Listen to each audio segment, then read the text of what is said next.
आज जो नागपुर में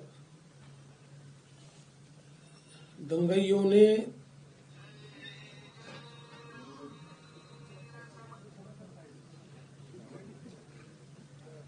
जिस प्रकार से दंगा किया उसके बारे में एक वरिष्ठ स्तर की बैठक मैंने की है। हमारे सहयोगी मंत्री बावनकुळे जी भी उसमें उपस्थित थे। किस प्रकार की घटनाएं हुई, उन घटनाओं में अगर कोई लैप्सेस थे तो वो क्या थे, उन घटनाओं को किस प्रकार से रिस्पॉन्ड किया गया और घटनाओं के बाद अभी तक क्या कार्रवाई की गई, इसकी पूरी जानकारी मैंने प्राप्त की है। मेरे अपने कुछ ऑब्जर्वेशंस उस संदर्भ में थे, वो भी मैंने पुलिस आयुक्त और जो वरिष्ठ अधिकारी थे उन सबके सामने रखे हैं। मूल रूप से ये घटना जिस दिन घटी उस दिन सुबह औरंगजेब की एक प्रतीकात्मक कब्र जलाई गई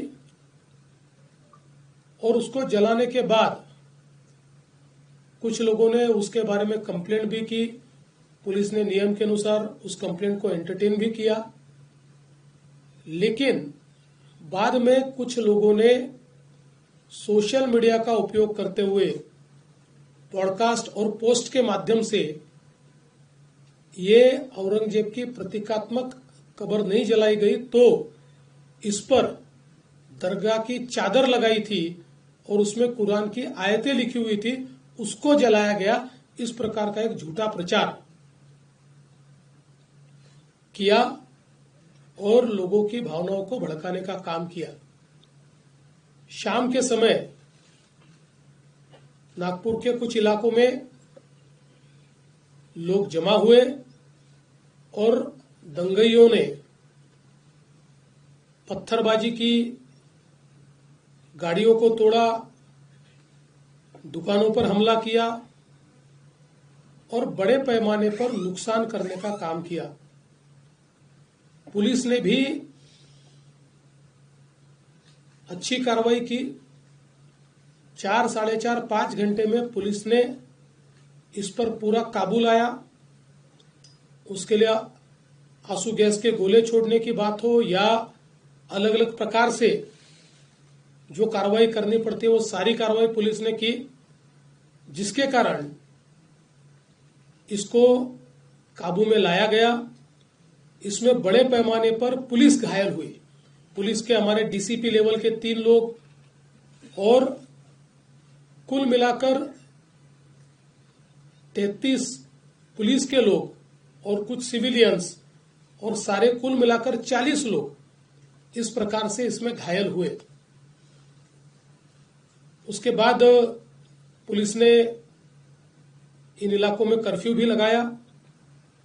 अभी उस दिन के बाद इन इलाकों में कोई घटना नहीं घटी है, शांति है। लेकिन जो सीसीटीवी फुटेजेस हमारे पास उपलब्ध थे, अलग अलग लोगों ने वीडियोस दिए थे, उन वीडियोस को भी एनालाइज किया गया। पत्रकारों ने भी पुलिस के पास कुछ वीडियोस दिए, उसको भी एनालाइज करने के बाद जो दंगाई है उनकी पहचान कर ली गई है। 104 लोगों को अभी तक पहचान कर पकड़ा गया है, जिसमें 92 लोगों को अरेस्ट किया है। 12-18 साल के अंदर के विधि संघर्षित बालक है, उनको उस कानून के तहत उन पर कार्रवाई की गई है और जब तक आखिरी दंगाई को पकड़ा नहीं जाता ये कार्रवाई रुकने वाली नहीं है। ये कार्रवाई चलती रहेगी।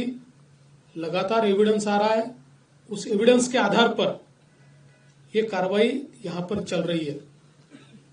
ये भी तय हुआ है कि ये जितना नुकसान दंगाइयों ने किया है इसका पूरा हिसाब निकाला जाएगा और ये पूरा नुकसान उनसे वसूल किया जाएगा। और अगर वो नुकसान के पैसे नहीं भरते हैं तो उनकी प्रॉपर्टी को बेचकर ये नुकसान भरपाई की जाएगी। किसी भी हालत में इस प्रकार से किसी को दंगा करके दूसरे को नुकसान पहुंचाने की इजाजत नहीं दी जाएगी। जिनकी गाड़ियों का नुकसान हुआ है सरकार उनको मदद करने वाली है। जो भी हमारे नियम है उन्हें उन नियमों में बैठाकर हम लोग निश्चित रूप से उनको मदद करेंगे। अगले 7 दिनों में ये मदद करने की हमारी कोशिश होगी। और साथ साथ जिन लोगों ने सोशल मीडिया का उपयोग करते हुए इस प्रकार के पोस्ट किए जिसके कारण दंगे भड़के या दंगे भड़कने में या लोगों को भड़काने में जिनकी पोस्ट ने काम किया है, ऐसे लोगों को भी हम लोग सह आरोपी बनाएंगे, को एक्यूज बनाएंगे और उनको भी दंगे का आरोपी माना जाएगा।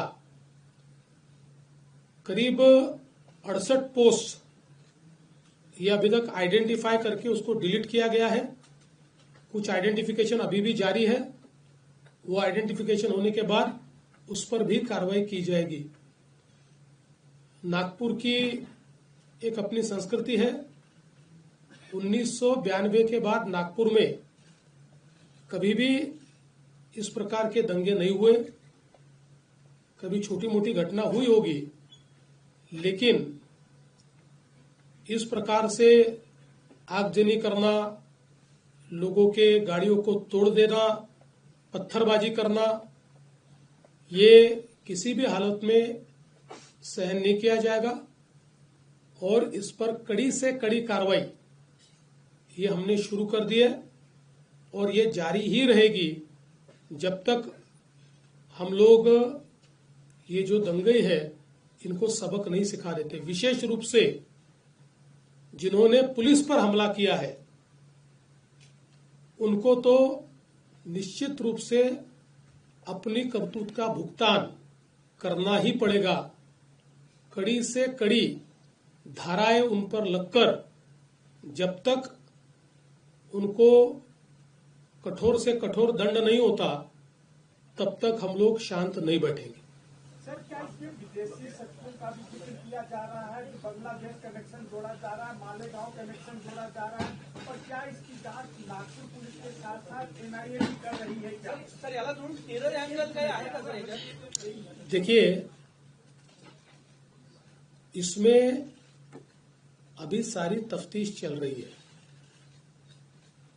अब जो लोग अलग अलग प्रकार के पोस्ट करते हैं उनमें से कुछ लोगों के पोस्ट में कुछ ऐसी चीजें भी दिखाई पड़ी है कि जो बांग्लादेशी लगती है, पर आज इसमें बांग्लादेशी एंगल है या विदेशी हाथ है ऐसा कहना इस समय उचित नहीं होगा जब तक उसकी पूरी जांच नहीं हो जाती। इसलिए मुझे लगता है कि अभी जहां तक मालेगांव का सवाल है तो वो तो दिख ही रहा है, क्योंकि जो पार्टियां मालेगांव की इनको मदद कर रही है, इन्होंने वहां पर जो ऑफिस खोला है, जो आरोपी है, तो वो कनेक्शन तो बिल्कुल दिखाई पड़ रहा है।